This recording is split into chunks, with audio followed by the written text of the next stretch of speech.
Енді мынандай жерде поло туралы айтсам сәл ұят болады негізі. Иә. Көкпарды жамандауға болмайды негізі.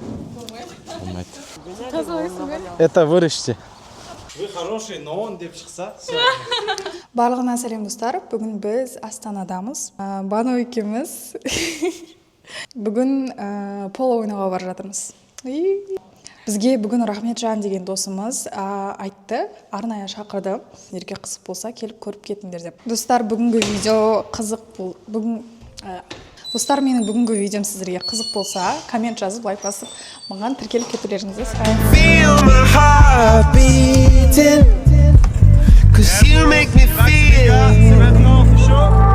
like I'm alive again.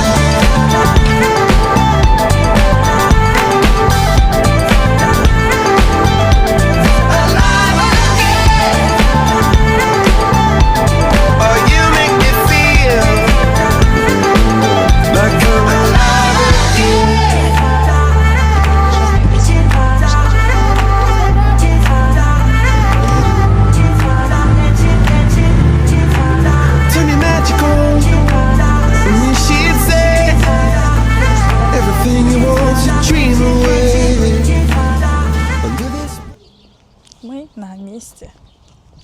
Қазір аяқ киімдерімізді ауыстырып, прямой неге баратын боламыз. Конюшняға бізге Рахметжан айтты, то что? Сәлеметсіз бе? Қалайсыз?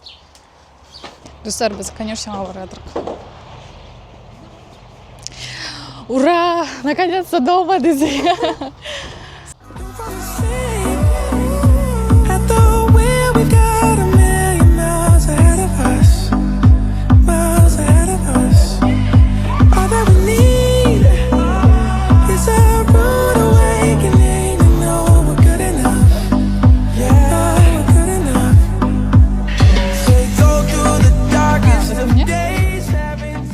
Достар, біз конюшняға келдік. Мына жақта Рахметжан. Осы жылқыға қазір мен отыратын боламын. Сіздерге көрсетеміз.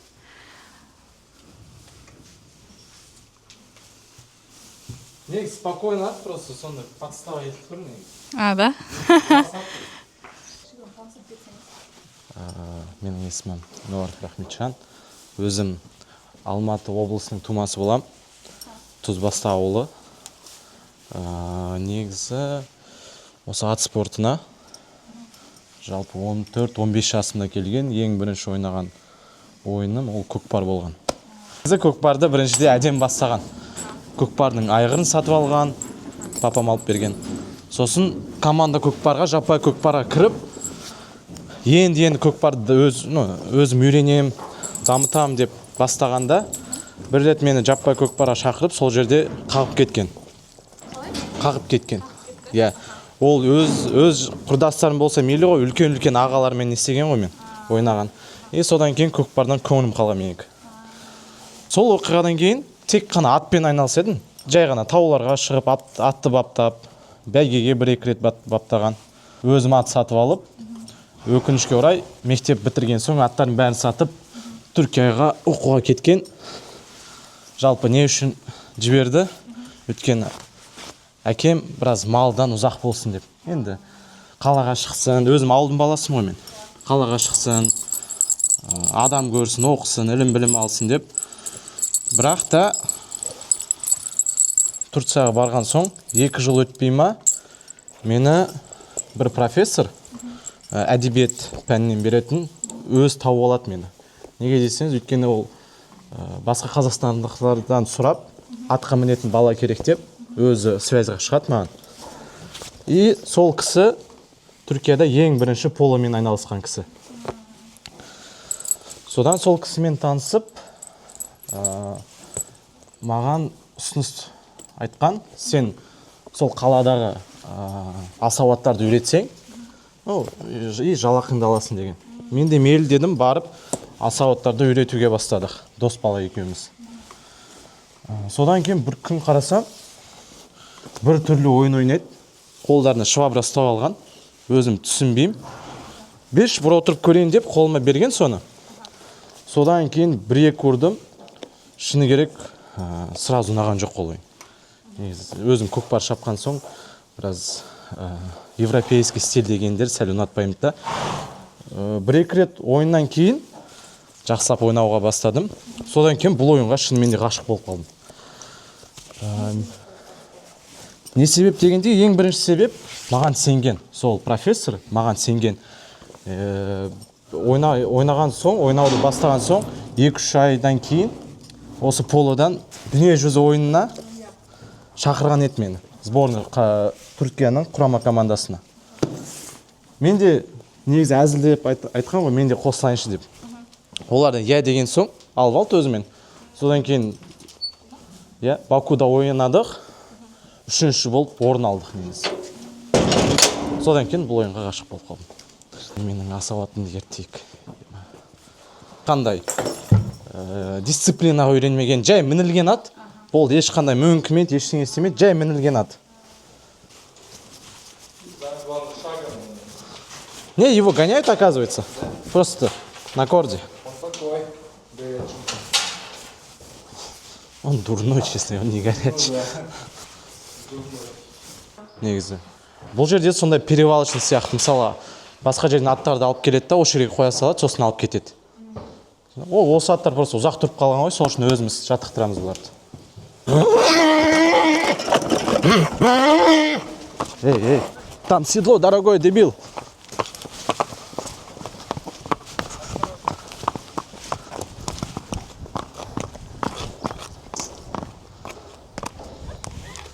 Негізі жуасады өзі.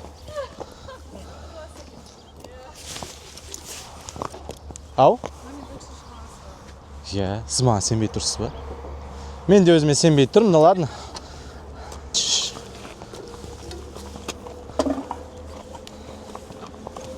Так. Стой. Ну ты куда лезешь? Да, отсюда давайте. Удобнее будет.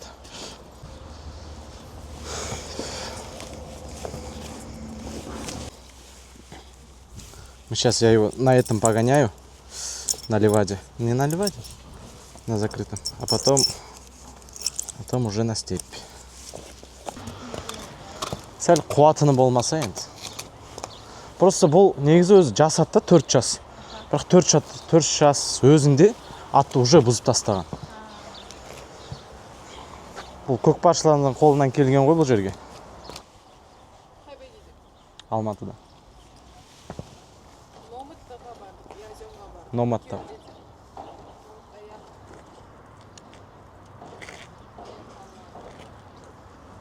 Мұны біледі екен, я?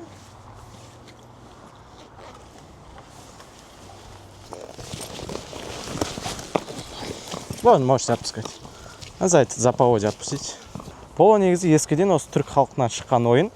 Ол ойын бірінші Индияға, Индиядан Пакистанға, сосын сол жерлерді Великобританиядағы әскерлер көріп, өздері бірге Англияға апарып қалған.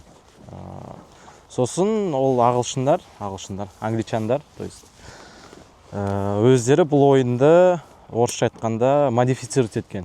То есть ескіден тек қана бір жүгенмен бір ертоқыммен ойнайтын еді. Қазір қарасаңыз, бір поло атының ойынында екі тізгін, өмілдірік, тағы нагрудник деген нәрселер көп. Жалпы полода екі команда, әрбір командада 4 ойыншыдан болады. Әрбір команданың мақсаты қарама-қарсы воротаға гол салу. Бір чакердің уақыты 7 минут. Әрбір чакер сайын ат ауыстырып тұрады полода. Сол үшін поло қымбат ойын деп есептеледі. Матч кезінде негізі стабильно құлаймыз. Мысалы, кеше келсеңіз 2-3 рет құлағаныңызды көретін едіңіз. Өйткені поло ойыны бұл өте динамичный ойын болған соң, осындай құлау деген өте ылғи кездеседі. Негізі полода тек атпен ойыншының байланысы 50-50. Өйткені мысалға енді ойнайтын адамдарға жақсы ат берсеңіз, ол аттың дым пайдасы болмайды. Наоборот та болады. Мысалы, ең профессионал ойыншыға бір жаман ат берсеңіз, одан да түк шықпайды. Бір ойынға қанша ат дайындалады? Негізі полода бағана айтқанда әрбір 7 минут ат ауыстырып тұрады. Ол 7 минут ойнаса, ол тек 2 ойыннан кейін тағы кіре алады. Ал егер қатты динамичный ойын болса, әрбір 3,5 минут ауыстырып тұрады аттар. Но в лучшем случае бір полистке 8 ат керек. Иә, олар бір-бірімен былай көмектесіп, ол жерде вратарь, защитник деген понятие жоқ. Ол бәрі бір-бірімен, бір-біріне көмектесіп гол салу. Достар, біз қазір аттың үстіндеміз. Бұл Полоның жылқысы. Біз қазір далаға шығатын боламыз. Кішігірім Рахметжаннан біз сұхбат алып алдық. Достар, біз қазір далаға шықтық.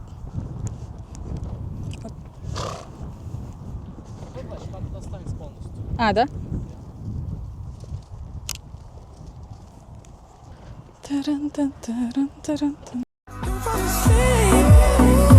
At the wheel, we got a million miles ahead of us. Miles ahead of us. All that we need is a rude awakening to know we're good enough. Yeah, we're good enough.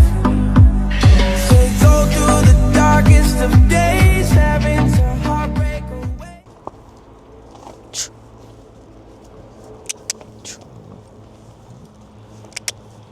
Ей! Күн кішкене ыстық болып тұр.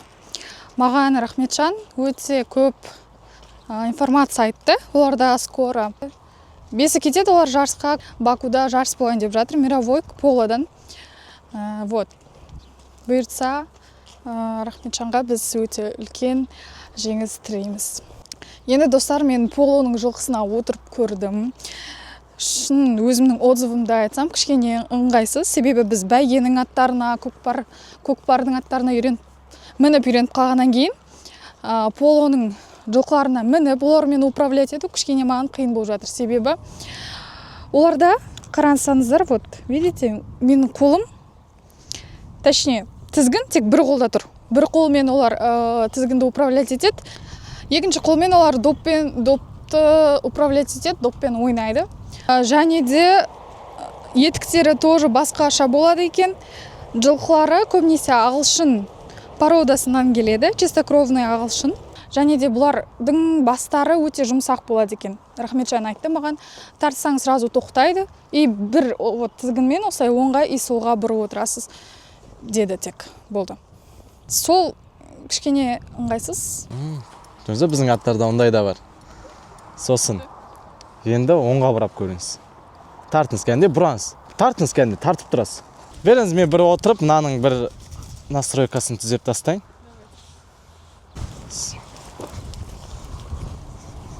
Опа. Қараңыз, бағана шапқан, шап деген кезде. Өзі легкий галопқа өзі шығады.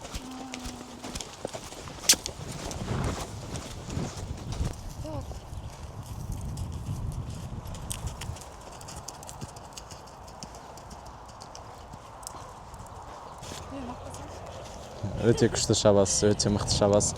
Бірінші сабаққа өте күшті. Және прокатталар көкпаристар сөйтіп отырсың. Көкпарист. Мына жұрт естімесін мынаны.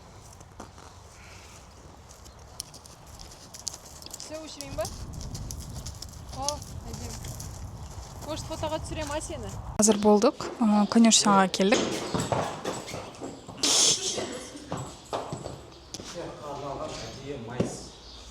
Әдейі май? Май. Аха, не үшін ол май? Зана, жұмақтағыза покрытие деген бар ғой? Иә. А ол атқа насколько важно? Атқа мысалға біз көп құмда ойнаған соң аттың тұяқтары береді да. Ол трещиналарды жабып, ол трещиналар болмау үшін соған пайдалы. Жалпы үстінен жабып қойсаңыз, көп уақытта кетпейді, бірақ атқа көп пайдалы да. Өйткені аттың бір тұяғы кетсе, уже болды ат. Не то, что жарамайды, ұзақ уақытқа перемена болып қалады. Перемена будет. Бір рет осы атқа тұяқтарын дұрыс қарамай, аттың аяғында трещина болып қалған.